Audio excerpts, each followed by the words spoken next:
Hello students, निर्मल PG college के online classes में एक बार आपका पुनः स्वागत है। My self Paritosh Sharma.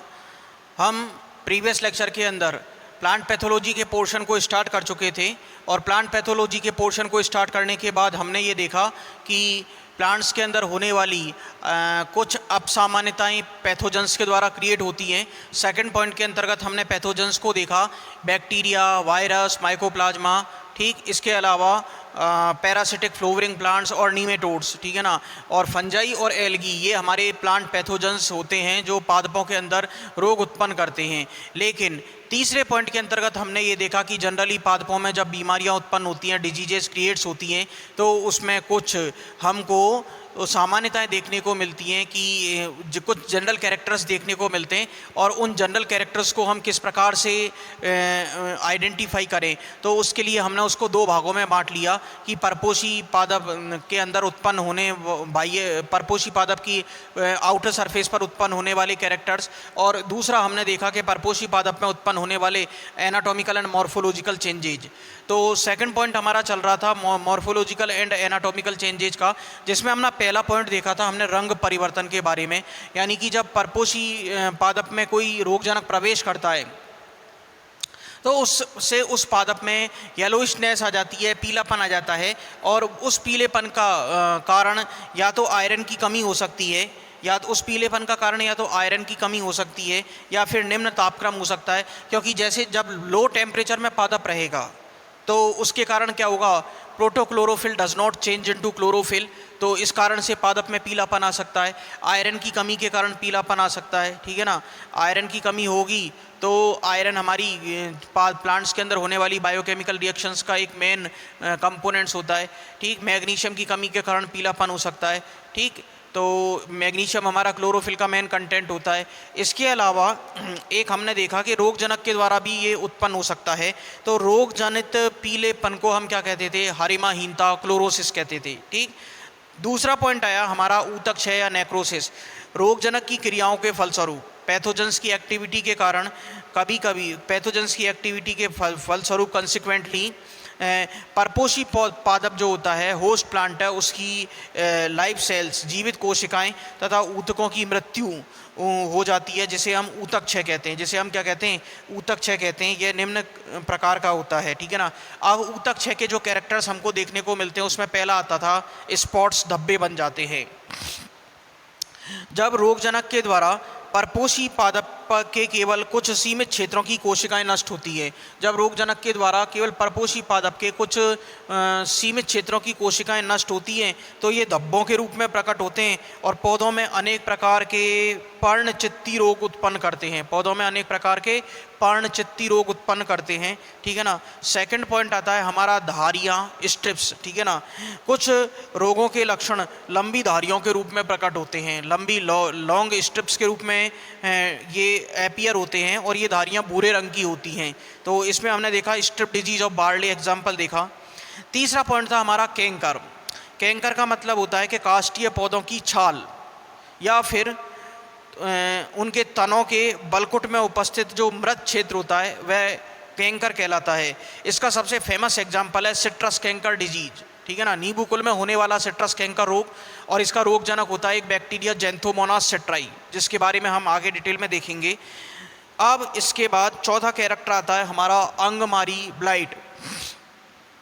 चौथा कैरेक्टर आता है इसी के अंतर्गत हमारा चौथा कैरेक्टर आता है हमारा अंगमारी ब्लाइट, ठीक है ना। अंगमारी ब्लाइट ऊतक क्षय के अंतर्गत ही चौथा कैरेक्टर आ रहा है हमारा अंगमारी ब्लाइट, ठीक है ना, अंगमारी ब्लाइट, ठीक है ना। इसके बारे में देखते हैं कि जब रोग के लक्षण जले हुए अंग के रूप में प्रकट होते हैं, यानी कि रोग के लक्षण इस प्रकार से प्रकट हों कि हमको ऐसा लगे कि ये पादप का हिस्सा जल गया है, ठीक है ना, जले हुए अंग के रूप में प्रकट होते हैं तो उसे हम अंगमारी कहते हैं, ठीक है ना। रोगी पादप में ऊतक संक्रमण के कारण शीघ्र मर जाते हैं, और ये लक्षण रोगी पादप में संक्रमण की तीव्रता के कारण ये शीघ्र मर जाते हैं, और ये लक्षण पौधों के विभिन्न भाग जैसे पर्ण, पुष्प, अथवा शाखाओं में अचानक, ठीक है ना, शाखाओं में अचानक स्पॉन्टेनियसली नष्ट होने से बनते हैं, ठीक है ना, स्पॉन्टेनियसली नष्ट होने से बनते हैं। एग्जाम्पल होता है early and let blight of potato. Example क्या होगा इसका ब्लाइट का? एग्जाम्पल हम देखते हैं early and let blight, early and let blight of potato, early and let blight of potato. Okay, फिर इसके बाद अंगमारी के बाद अगला हमारा डिजीज आता है आर्द्रता पतन, डैम्पिंग ऑफ, ठीक है ना। अगली डिजीज आती है हमारी, यानी अगला कैरेक्टर आएगा इसी में हमारा जो हमारा ये चल रहा था अंगमारी है, ठीक है ना, नेक्रोसिस है, स्ट्रिप्स हैं, डिजीज हैं, ये हमारा चल रहा था ऊतक क्षय या नेक्रोसिस में। तो नेक्रोसिस या ऊतक क्षय में ही नेक्स्ट कैरेक्टर आता है हमारा आर्द्रता पतन, डैम्पिंग ऑफ, ठीक है ना।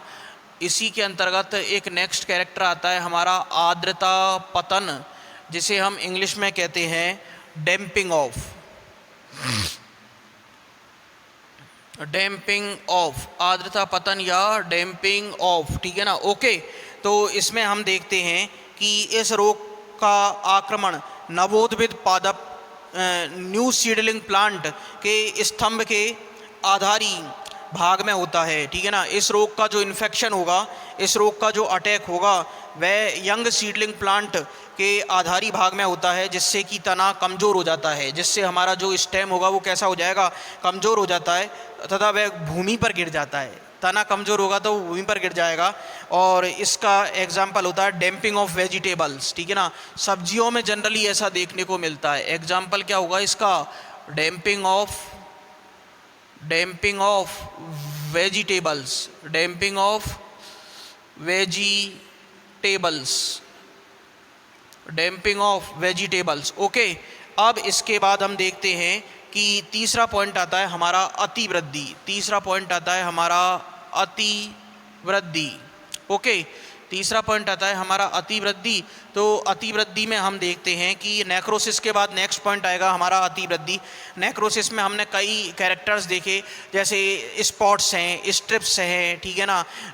इसके अलावा आर्द्रता पतन है, डैम्पिंग ऑफ है, ठीक है ना, और हरिमाहीनता है, क्लोरोसिस है, ये हमने कई कैरेक्टर्स को देखा। अब हम देखते हैं अतिवृद्धि। कुछ पौधों में संपूर्ण पौधे अथवा किसी अंग में, कुछ पौधों के संपूर्ण पौधे में अथवा किसी विशेष अंग में असामान्य वृद्धि होती है जो कि निम्न प्रकार की होती है, ठीक है ना। असामान्य वृद्धि होगी जो कि निम्न प्रकार की होती है। पहला आता है इसमें पिटिकाएँ, पहला आएगा इसमें हमारा पिटिकाएँ, ठीक है ना। पहला आएगा हमारा इसमें पिटिकाएँ, और पिटिकाओं को हम कहते हैं बॉल्स। पिटिकाओं को क्या कहते हैं? गॉल्स कहते हैं। ओके, पिटिकाओं को हम क्या कहते हैं? गॉल्स कहते हैं। तो गॉल्स की हम बात करते हैं कि ये गोल, लंबी, अनियमित आकार की विकृतियाँ होती हैं। कैसी होती हैं? गोल होंगी या फिर लंबी हो सकती हैं। इररेगुलर शेप्ड की आकृतियाँ होती हैं, ठीक है ना, विकृतियाँ होती हैं। ऐसा देखने को मिलता है टमाटर की मूल ग्रंथि में। एग्जाम्पल क्या होगा? टमाटर की मूल ग्रंथि में, टमाटर की मूल ग्रंथि में ऐसा देखने को मिलेगा हमको। टमाटर की मूल ग्रंथि में ऐसा देखने को मिलता है। ओके, फिर इसके बाद हम देखते हैं कि दूसरा आता है हमारा रोमिल मूल। दूसरा आएगा हमारा रोमिल मूल, रोमिल मूल। ओके, अब रोमिल मूल की हम बात करते हैं कि कभी कभी अनेक महीन असामान्य रेशेदार जड़ें निकलती हैं, ठीक है ना। कभी कभी ऐसा होता है कि किसी बीमारी के कारण जड़ें जो होती हैं वो कैसी होती हैं? एडवेंटिशियस रूट्स में कन्वर्ट हो जाती हैं, और एडवेंटिशियस रूट्स में कन्वर्ट होने के बाद जो जड़ें होंगी वो हमें बाल समान, ठीक है ना, हेयर लाइक स्ट्रक्चर्स के तौर पर रेशेदार फॉर्म में बदल जाती हैं। यानी अपस्थानिक जड़ों का बनना, ये किसी पादप के अंदर बीमारी का कैरेक्टर हो सकता है। तो रोमिल मूल, हेयरी रूट्स का जनरेट होना, ठीक है ना, हेयरी रूट्स का जनरेट होना, ये क्या होता है? ये एक डिजीज है। तो हेयरी रूट्स का जनरेट होना, कभी कभी अनेक महीन असामान्य, अपसामान्य, एबनॉर्मल रेशेदार जड़ें निकलती हैं, जैसे सेब की रोमिल मूल, ठीक है ना। एग्जाम्पल, सेब के अंदर रोमिल मूल निकलेगी तो ये क्या होगा? रोग है ये एक। सेब की रोमिल मूल, हेयरी रूट्स ऑफ एप्पल। रोमिल मूल। ओके, देखो रोमिल मूल जो हेयरी रूट्स वाला ये कैरेक्टर है, ये कैरेक्टर हम एक बार बायोटेक्नोलॉजी में भी पढ़ चुके हैं इसको, ठीक है ना। यानी जब हमने बायोटेक्नोलॉजी के अंदर आर आई जीन्स जब पढ़ा, ठीक है ना, T I genes tumour inducing और आर आई जीन, ठीक है ना, राइजोजीनियस ट्यूमिफेशियंस राइजोजीन्स और ट्यूमिफेशियंस एग्रोबैक्टीरियम ट्यूमिफेशियंस के द्वारा हमने टी आई प्लाज्मिड को अलग किया था और आर आई प्लाज्मिड को भी अलग किया था, ठीक है ना, एग्रोबैक्टीरियम राइजोजीन्स के द्वारा। तो वहाँ पर जो बीमारी थी वो बीमारी नहीं थी, वो हम एज ए वेक्टर के तौर पर काम में ले रहे थे और उसके द्वारा हमने ट्यूमर इंड्यूसिंग को देखा, ठीक है ना। ट्यूमर इंड्यूसिंग देखा है वो रोग ही, लेकिन उसकी हमने एक स्पेसिफिक क्वालिटी को खोज लिया, ठीक है ना। यानी हेयरी रूट स्ट्रक्चर बनाने की जो प्रवृत्ति थी वो हमने एज ए वेक्टर के तौर पर काम में ले ली। तो इसमें हम देखेंगे कि सेब की रोमिल मूल। ओके, फिर इसके बाद हम देखते हैं कि तीसरा जो आता है हमारे पास में अतिवृद्धि का जो हमारा पॉइंट चल रहा था, इस अतिवृद्धि में एक आया पिट्टिकाएँ, एक आया रोमिल मूल और तीसरा आता है कुर्ची सम रोग विचेज ब्लूम। तीसरा आता है कुर्ची सम रोग, कुर्ची सम रोग, और इसे हम क्या कहते हैं, witches Bloom, WITCHES, WITCHES, witches Bloom. Okay, तो इसे हम कहते हैं विचेज ब्लूम को कि कुछ वायरस, बैक्टीरिया तथा फंजाई परपोषी पौधे में सरल शाखन उत्पन्न करते हैं। कुछ वायरस, बैक्टीरिया तथा फंजाई परपोषी पौधे में सरल शाखन उत्पन्न करते हैं, जिससे शाखाएं ब्रुश के समान या झाड़ू के समान दिखाई देती हैं, जैसे आम का कुर्ची सम रोग, ठीक है ना। एग्जाम्पल क्या होगा इसका, एग्जाम्पल होगा इसका आम का कुर्ची सम रोग, आम का कुर्ची सम रोग। ओके, ये इसका हमारा रोगजनक हो गया, ठीक है ना, आम का कुर्ची सम रोग। अब हम बात करते हैं कि नेक्स्ट पॉइंट आता है इसमें हमारे पास में, नेक्स्ट पॉइंट आता है हमारे पास में मिलानी। ओके, नेक्स्ट पॉइंट आता है हमारे पास में, देखिए तीन तो ये हमारे किस में आ गए, अतिवृद्धि में आ गए, ठीक है ना। अतिवृद्धि हमारा तीसरा पॉइंट था, अतिवृद्धि में गॉल्स, रोमिल मूल और कुर्ची सम रोग, ठीक है ना। कुर्ची सम रोग में देखा हमने कि कुछ वायरस, बैक्टीरिया और फंजाई परपोषी पौधे में सरल शाखन, ठीक है ना, उत्पन्न कर देते हैं, यानी ब्रांचेज बनाने लग जाते हैं, जिससे शाखाएं ब्रुश के समान या झाड़ू के समान दिखाई देने लग जाती है। यानी जनरल जो शाखा निकल रही है उसके अलावा और शाखाएं निकलने लग जाएंगी तो अति शाखन हो जाता है, ठीक है ना, आम का कुर्ची सम रोग। अगला पॉइंट आता है हमारा मिलानी, ठीक है ना। चौथा पॉइंट आता है मिलानी विल्ड्स, ठीक है ना। चौथा पॉइंट आता है हमारा मिलानी, और इसे हम क्या कहते हैं, विल्ड्स कहते हैं। ओके, मिलानी या विल्ड्स कहते हैं, ठीक है ना। अनेक रोगों में संपूर्ण पौधा मुरझा जाता है, अनेक रोगों में हम ऐसा देखते हैं कि संपूर्ण पौधा मुरझा जाता है तथा पौधे के हरे भाग अपनी स्फीत अवस्था को खोकर लटक जाते हैं। पौधे के जो हरे भाग होंगे वो अपनी स्फीत अवस्था को खोकर लटक जाते हैं, ठीक है ना। तो कपास का मिलानी रोग, इसका रोगजनक कौन होगा, कपास का म्लानी रोग, कपास का म्लानी रोग होगा। ओके, फिर इसके बाद हम देखते हैं कि अब ये हमारे जो कैरेक्टर्स थे ये कंप्लीट हो चुके हैं। अब कैरेक्टर्स के कंप्लीट होने के बाद हम हमारे सिलेबस में प्रेस्क्राइब्ड फैमिलीज़ को पढ़ना, डिजीजेज को पढ़ना स्टार्ट करते हैं। और उन डिजीजेज में पहला डिजीज है हमारा क्रूसीफर का श्वेत किट्ट रोग या वाइट रस्ट ऑफ क्रूसीफर्स। तो एक बार हम अपने बोर्ड के मैटर को रब कर देते हैं।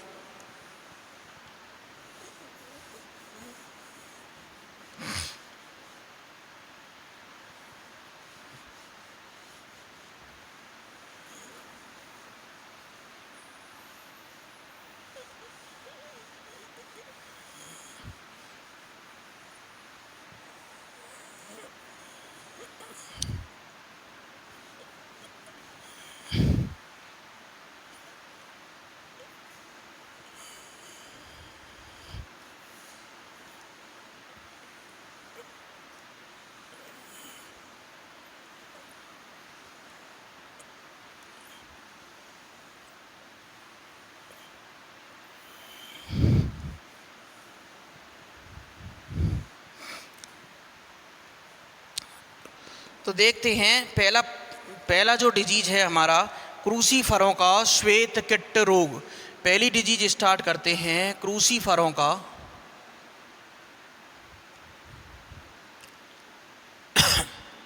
क्रूसीफरों का श्वेत कीट रोग। क्रूसीफरों का श्वेत कीट रोग। ओके, क्रूसीफरों का श्वेत कीट रोग, ठीक है ना। अब इसका डिजीज़ का हम नामकरण कर लेते हैं white rust of crucifers. White English में लिखते हैं इसको वाइट रस्ट ऑफ क्रूसीफर्स।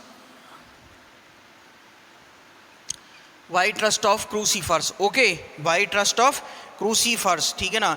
तो इसमें हम देखते हैं कि श्वेत कीट रोग जो होता है, वाइट रस्ट जो रोग होता है, यह क्रूसीफेरी कुल यानी सरसों कुल मस्टर्ड फैमिली की अधिकांश जातियों पर उत्पन्न होता है। ठीक, यह रोग खरपतवार के साथ आर्थिक महत्व वाले पादप, ठीक है ना, यानी जिनसे हमको डायरेक्ट इनकम होती है, ठीक है ना, डायरेक्ट हमको करेंसी मिलती है, जैसे मूली है, सलजम है, गोभी है, ठीक है ना, मूली, सलजम, गोभी, सरसों आदि पर पाया जाता है। तो इस प्रकार ये हम देखते हैं कि हमारी जो इकोनॉमिक करेंसी जिनसे हमको प्राप्त होती है, ये इनसे हमको नुकसान होता है।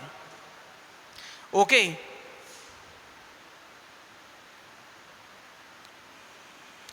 तो इस प्रकार हम देखते हैं कि जो white rust of crucifers disease है, यह सरसों कुल श्वेत कीट रोग जो है, यह सरसों कुल की अधिकांश क्रूसीफेरी की अधिकांश जातियों पर, मस्टर्ड फैमिली की अधिकांश जातियों पर उत्पन्न होता है तथा यह खरपतवार के साथ साथ आर्थिक महत्व के जो पादप होते हैं, जैसे मूली है, सलजम है, गोभी है आदि पर भी पाया जाता है। नेक्स्ट पॉइंट आता है इसमें हमारा रोग लक्षण, ठीक है ना। कहाँ पर देखने को मिलेगा? पहली बात तो पहला पॉइंट आता है कि यह बीमारी हमें कहाँ पर देखने को मिलेगी? क्रूसीफेरी कुल के सदस्यों पर पाई जाती है। क्रूसीफेरी कुल के सदस्यों पर पाई जाती है। इसके अलावा दूसरा पॉइंट आता है हमारा रोग लक्षण, यानी कि डिजीज़ के कैरेक्टर्स कौन कौन से होंगे। रोग लक्षणों की हम बात करते हैं कि रोग लक्षण कौन कौन से होंगे। तो रोग लक्षणों की बात करते हैं कि इस रोग का प्रभाव परपोषी पर दो प्रकार के संक्रमण स्थानीय तथा सर्वांगी होता है। रोग लक्षणों में हमको ये देखने को मिलेगा कि इस रोग का प्रभाव जो होगा यह परपोषी पर दो प्रकार के संक्रमण होंगे, स्थानीय और सर्वांगी। स्थानीय और सर्वांगी, स्थानीय और सर्वांगी दो प्रकार के रोग लक्षण होते हैं। तो इसमें हम देखते हैं कि इसके लक्षण जड़ों को छोड़कर पादप के सभी अंगों पर दिखाई देते हैं। ओनली रूट्स को छोड़ करके सभी प्लांट पार्ट्स पर दिखाई देते हैं तथा पर्ण की निचली सतह पर धब्बे बन जाते हैं और धब्बे बन जाने के बाद परपोषी की बाह्य त्वचा फट जाती है, ठीक है ना, बाह्य त्वचा फट जाती है तथा पर्ण की सतह पर श्वेत चूर्ण दिखाई देता है, ठीक है ना, एक वाइट पाउडर फॉर्म में दिखाई देता है। तरुण तने तथा पुष्पक्रम पर इस रोग का संक्रमण सर्वांगी होता है, ठीक है ना, यानी कि तने पर तथा पुष्पक्रम पर ये पूरी तरीके से फैल जाएगा। तने पर तथा पुष्पक्रम पर यह रोग पूरी तरीके से फैल जाता है। ठीक, तने पर तथा पुष्पक्रम पर यह रोग पूरी तरीके से फैल जाता है। ठीक, इसके बाद हम देखते हैं कि रोगजनक होता है इसका एल्ब्यूगो कैंडिडा। रोगजनक कौन होगा? इसका पैथोजन रोगजनक होता है इसका एल्ब्यूगो कैंडिडा। एल्ब्यूगो कैंडिडा इसका रोगजनक होता है, एल्ब्यूगो कैंडिडा। तो नेक्स्ट पॉइंट आता है हमारा रोगजनक की वर्ग की स्थिति या टैक्सोनॉमिक पोजीशन ऑफ पैथोजन, रोगजनक की वर्ग की स्थिति। ठीक, तो नेक्स्ट पॉइंट आता है हमारा रोगजनक की वर्ग की स्थिति। रोगजनक की वर्ग की स्थिति, तो इसमें हम देखते हैं रोगजनक की वर्ग की स्थिति में जगत होता है माइसिटी। जगत कौन सा होगा? डिवीजन, ठीक है ना, किंगडम, माइसिटी, माइसिटी। ओके, माइसिटी किंगडम होगा माइसिटी। प्रभाग डिवीजन होता है मास्टिगो माइकोटा। प्रभाग कौन सा होगा? मैस्टिगो माइकोटा। प्रभाग डिवीजन मास्टिगो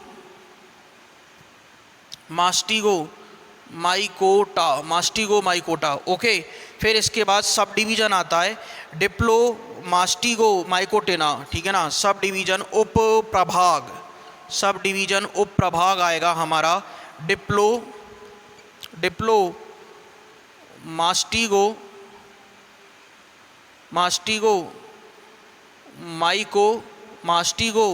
माइकोटीना, ठीक है ना। डिप्लोमास्टिगो माइकोटीना, ओके। फिर इसके बाद अगला आता है क्लास ऊमाइसिटीज। अगला आएगा हमारा वर्ग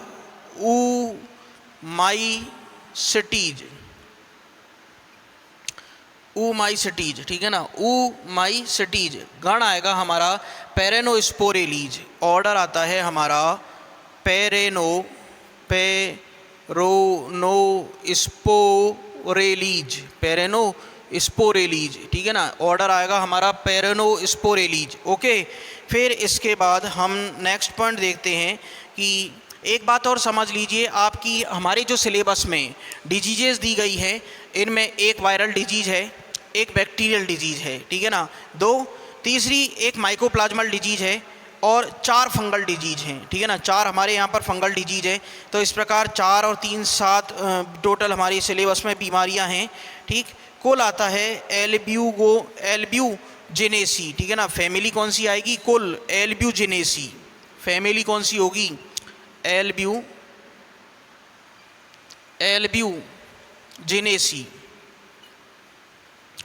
एल्ब्यूजिनेसी, ठीक है ना। कुल कौन सा होगा हमारा? एल्ब्यूजिनेसी। वंश जीनस एल्ब्यूगो। वंश कौन सा होगा? एल्ब्यूगो, ठीक है ना। वंश कौन सा होगा? एल्ब्यूगो, ठीक है ना। और जाति होगी हमारी कैंडिडा। जाति कौन सी होगी हमारी? Candida, okay. जाति कौन सी होगी हमारी? कैंडिडा। तो ये हमारा पैथोजन की टैक्सोनॉमिक पोजीशन होगी, ठीक। जगत होगा माइसिटी, प्रभाग मैस्टिगोमाइकोटेना, ठीक है ना। प्रभाग कौन सा होगा? मैस्टिगोमाइकोटा। सब डिवीज़न होगा हमारा डिप्लोमेस्टिगोमाइकोटेना। वर्ग ऊमाइसिटीज। ऑर्डर पेरेनोस्पोरेलीज। कुल एल्ब्यूजिनेसी। वंश एल्ब्यूगो और जाति कैंडिडा। तो एल्ब्यूगो कैंडिडा का इस प्रकार हमने ये देखा कि ये इसकी सिस्टमेटिक पोजीशन होगी। फिर इसके बाद हम देखते हैं एल्ब्यूगो कैंडिडा की रोग चक्र या डिजीज साइकिल, ठीक है ना। नेक्स्ट पॉइंट आता है हमारा रोग चक्र, ठीक है ना। रोग चक्र, डिजीज साइकिल। तो रोग चक्र में देखते हैं कि इस रोग में परपोषी की पर्ण की निचली सतह पर असंख्य संख्या में कॉनिडिया बनते हैं। परपोषी की पर्ण की निचली सतह पर असंख्य संख्या में कॉनिडिया बनते हैं, ठीक है ना। कॉनिडिया बनते हैं जो श्वेत चूर्ण के रूप में बिखरे हुए रहते हैं तथा वायु, जल व कीटों के द्वारा रोगी पादप से स्वच्छ पादप पर पहुंचते हैं, ठीक है ना। प्रतिकूल परिस्थितियों में रोगजनक लैंगिक जनन के द्वारा बने हुए युग्मनज, प्रतिकूल अनफेवरेबल कंडीशंस में रोगजनक लैंगिक जनन से बने युग्मनज ऊस्पोर से ऊस्पोर के रूप में भूमि पर पड़े हुए रहते हैं तथा अगली फसल को चल बीजाणु बनाकर संक्रमित करते हैं, ठीक। फिर इसके बाद हम देखते हैं कि इसमें एपिडर्मिस जो होगी वो रप्चर्ड एपिडर्मिस हमको दिखाई देगी और रप्चर्ड एपिडर्मिस से होस्ट टिश्यू के द्वारा एक कॉनिडिया की चेन बनेगी और कॉनिडिया की जो चेन बनेगी इसके सिरों पर हमको कॉनिडियम दिखाई देंगे और पर्ण की जो निचली सतह होगी वो ब्रस्ट हो जाएगी और जिसके द्वारा हमें रप्चर्ड एपिडर्मिस से वाइट पाउडरी फॉर्म में ये निकला हुआ दिखाई देगा। नेक्स्ट पॉइंट आता है हमारा नियंत्रण या कंट्रोल। तो इस डिजीज का नियंत्रण हम कैसे कर सकते हैं, आइए देखते हैं कि वाइट रस्ट ऑफ क्रूसीफर्स जो डिजीज होगी इसका कंट्रोल किस प्रकार से होगा। कंट्रोल के बारे में देखते हैं कि कुछ उपाय हम अपनाकर इस रोग की रोकथाम कर सकते हैं। सबसे पहला तो ये उपाय होता है कि रोगग्रस्त पौधे के रोगी भाग को काटकर जला दिया जाता है, ठीक है ना। रोग रहित एवं प्रामाणिक बीजों का सर्टिफाइड सीड का ही उपयोग करना चाहिए। खरपतवार को नष्ट कर देना चाहिए, ठीक है ना। और एक भूमि पर पड़े रोगग्रस्त भागों के अवशेषों को जलाकर खेत की सफाई कर देनी चाहिए। तो इस प्रकार आज के हमारे लेक्चर में हम अपने white rust of crucifers and plant pathology के इस चैप्टर को हमने कंप्लीट कर लिया। अब नेक्स्ट लेक्चर के अंदर नेक्स्ट डिजीज हम स्टार्ट करेंगे ग्रीन ईयर डिजीज ऑफ बाजरा, बाजरे का हरी बाली रोग। तो आज हम अपने लेक्चर को यहीं पर ड्रॉप कर रहे हैं। धन्यवाद।